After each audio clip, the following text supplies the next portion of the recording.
You know those big, game-changing business decisions? The ones that seem to come out of nowhere like a stroke of genius from a brilliant leader? It can feel like pure magic, right? Like it's all about having a powerful gut feeling. But what happens when that gut feeling is just dead wrong? Well, here's the thing. Even the legends, the people we practically worship for their instincts, have admitted that just going with their gut has led them to make some pretty huge mistakes. So, right off the bat, let's just shatter that myth of the infallible genius. Intuition, it's a great tool for sure, but it is absolutely not a foolproof strategy. And that brings us to the real heart of the matter.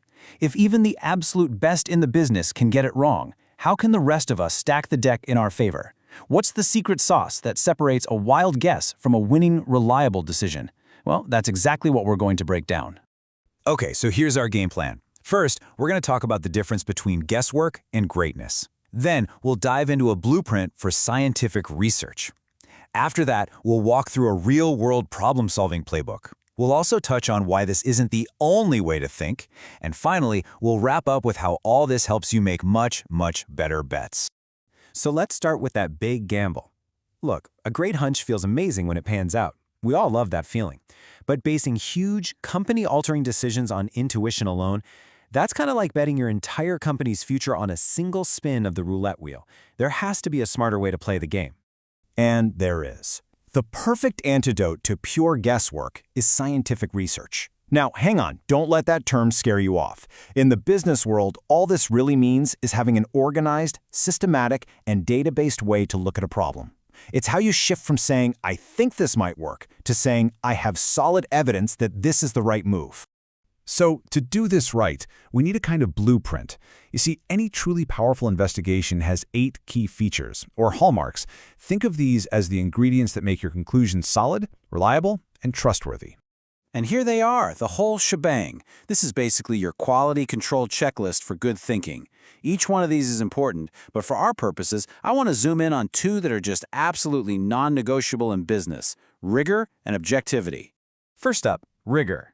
The best way to think about rigor is just doing your homework. It means being careful, being thorough, being exact. You're not just winging it. You have a solid reason for your ideas and a really well thought out plan for how you're going to investigate them. It's the total opposite of a casual, hey, what do you think approach. And this is a perfect example of what a lack of rigor looks like in the wild. Imagine a manager pulls aside, say, a dozen employees, asks them for their quick opinions on a massive issue, and then makes a huge decision based on that tiny conversation. That's a classic low-rigor move. The sample is way too small to mean anything, and you can almost guarantee it's full of bias. All right, the second crucial hallmark is objectivity. And this one can be tough. It means your conclusions have to be based purely on the facts and the data you find, not on your feelings or what you wanted the answer to be. It's all about letting the evidence lead you, even if it leads you somewhere you really didn't want to go. And ignoring objectivity? Man, it can be expensive.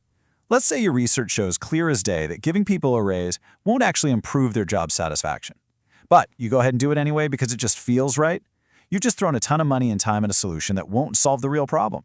You chose your opinion over the facts, and that's a recipe for failure.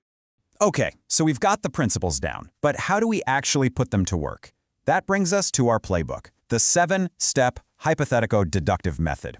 I know, it sounds super academic and complicated, but stick with me.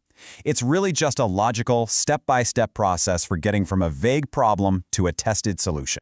Here are the 7 steps. See, it's a pretty logical flow. You start broad, noticing some general issue. Then you narrow it down to a specific problem statement. From there, you make an educated guess, that's your hypothesis, figure out how to measure it, and then you get into the nitty-gritty of collecting, analyzing, and finally, making sense of the data. Let's walk through a real-world example to see it in action. So let's meet Sarah Foster. She's a CIO, and she's got a big problem. The company just spent a fortune on a new information system, and nobody's using it. That's step 1, the broad problem. But nobody's using it is too vague. So after some initial digging, she gets way more specific for step 2. Her real question becomes, how do our managers' knowledge and their attitude toward change affect how much they use this new system? Now that is a question she can actually research. Now we're at step 3, where Sarah forms her hypothesis. This is her best, most educated guess. She predicts that if managers really understand how the new system can help them do their jobs better, they'll start using it more. See how clear and testable that is? It's not just a random idea, it's a statement that she can now set out to prove or disprove. So, let's jump ahead to the end. After she collects and analyzes all her data, we get to step 7, interpretation and action. And what did she find? The data backed up her hypothesis. It turned out managers either didn't see the value in the system or they just plain didn't know how to use it. And here's the beautiful part. That insight led directly to a real solution, targeted training seminars to fix those exact knowledge gaps. And that's it. Problem, meet your data-driven solution. Now, it's really important to point out that this scientific method, as powerful as it is, isn't the only way to look at the world. How you think about what truth even is can totally change how you approach solving a problem. So let's take a quick look at a few different ways of thinking, or what we call research philosophies. So, on one extreme, you have positivism. This view says there's one single objective truth out there, and our job is to find it using science. It's all about cause and effect. Then, on the complete opposite end, you have constructionism. This view says, hold on a minute. It argues that there is no single truth, that reality is just something we all build together through our experiences. The goal here isn't to find the answer, but to understand all the different ways people see the world. And of course, there's a whole spectrum of ideas in between those two poles. For instance, you have pragmatism, which is a very business-friendly way of thinking. A pragmatist doesn't really care about some ultimate truth. They just want to know what works. Their focus is all on the practical application that solves the problem right in front of them.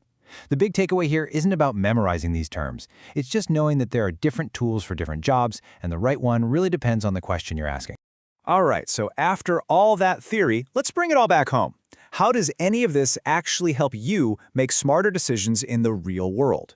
What is the actual payoff for taking the time to think a little more like a scientist? It really comes down to 3 huge advantages.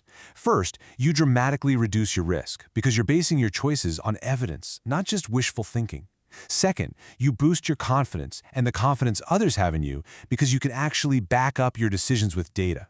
And finally, and maybe most importantly, you make sure you're solving the right problems because you've dug past the surface symptoms to find the real root cause.